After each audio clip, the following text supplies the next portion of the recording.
जय हिंद दोस्तों, कैसे हैं आप लोग। आज की वीडियो में हम लोग देखेंगे क्लास 12th फिजिक्स के कुछ ऐसे इंपॉर्टेंट क्वेश्चंस जो कि आपके बोर्ड एग्जाम में पूछे ही जाएंगे। यहाँ पर आप देख रहे हैं 3-3 नंबर के जितने भी क्वेश्चंस हैं उन सभी क्वेश्चंस को आज हम इस वीडियो में देखने वाले हैं। वीडियो को आप पूरा जरूर देखिएगा क्योंकि कई सारे इंपॉर्टेंट क्वेश्चन हैं जो कि आप मिस कर सकते हैं अपने बोर्ड एग्जाम के लिए। जितने क्वेश्चंस आपने पढ़े हैं उतने तो पढ़े ही हैं, लेकिन अगर आपने इसमें से कोई क्वेश्चन छोड़ा है तो आप उसको जरूर कवर कीजिएगा। देखते हैं पहला क्वेश्चन। पहला है वैद्युत द्विध्रुव के लिए निरक्षीय स्थिति में वैद्युत क्षेत्र की तीव्रता के लिए व्यंजक ज्ञात कीजिए। दूसरा क्वेश्चन है इंपॉर्टेंट, वैद्युत फ्लक्स से आप क्या समझते हैं समझाइए।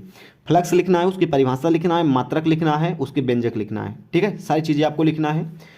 फिर वैद्युत द्विध्रुव की अक्षीय स्थिति में किसी बिंदु पर वैद्युत विभव का सूत्र स्थापित कीजिए। विद्युत नहीं होता, वैद्युत होता है, तो वैद्युत विभव का सूत्र स्थापित कीजिए। यानी कि अक्षीय स्थिति में आपको बताना है कि इसके किसी भी बिंदु पर जो आप चित्र बनाकर निगमित करते हैं सूत्र, तो उसी सूत्र का आपको निगमन करना है। ये क्वेश्चन आपसे पूछा जाएगा 3 नंबर में। चौथा क्वेश्चन है विशिष्ट प्रतिरोध की परिभाषा तथा इसका मात्रक लिखिए। क्या है विशिष्ट प्रतिरोध, परिभाषा लिखेंगे, इसका मात्रक लिखेंगे।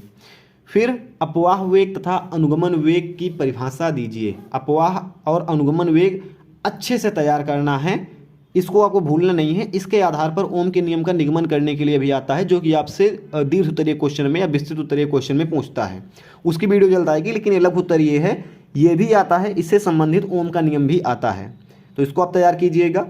फिर किरचॉफ का वैद्युत परिपथीय नियम संबंधी नियम, किरचॉफ का वैद्युत परिपथ संबंधी नियम आपको ज्ञात करना है।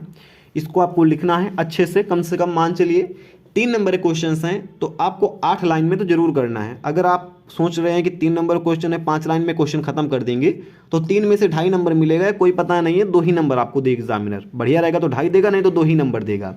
तो 8 लाइन में आपको आंसर लिखना है।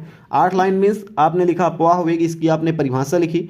परिभाषा लिखने के बाद नीचे अगर आप क्या कहते हैं, इसका कोई उदाहरण पता है, 1 लाइन छोड़कर उदाहरण लिख दीजिए। मात्रक पता है, आप नीचे 1 लाइन छोड़कर मात्रक लिख दीजिए। तो ऐसा करके आप 8 लाइन कवर कर लेंगे।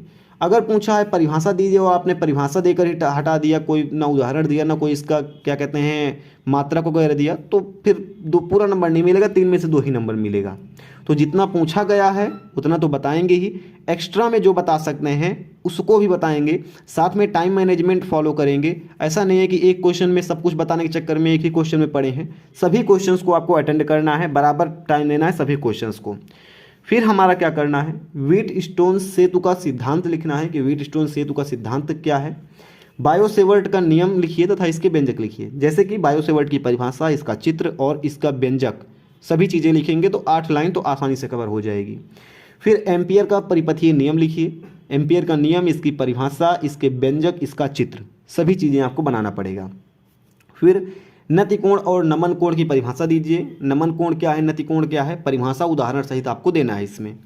चुंबकीय विद्युत चुंबकीय संबंधी फैराडे का नियम लिखिए। यानी विद्युत चुंबकीय संबंधी जो फैराडे ने नियम दिया था उसको आपको लिखना है, उसके व्यंजक भी लिखना है, सभी चीज़ें लिखना है, मात्रक भी लिखना है। ठीक है। स्वप्रेरण गुणांक तथा अन्योन्य प्रेरण गुणांक क्या है लिखिए। मैक्सवेल के वैद्युत चुंबकीय सिद्धांत की व्याख्या कीजिए। प्रकाशिक तंतु क्या होते हैं समझाइए। संपर्क में रखे 2 पतले लेंस के संयोजन की फोकस दूरी के लिए सूत्र की स्थापना कीजिए। आगे हम बढ़ेंगे। अगला हमारा क्वेश्चन है हाइगेंस का तरंग संबंधी सिद्धांत क्या है लिखिए। व्यतिकरण तथा विवर्तन में अंतर स्पष्ट कीजिए। प्रकाश वैद्युत प्रभाव से आप क्या समझते हैं समझाइए। रेखीय स्पेक्ट्रम से आप क्या समझते हैं।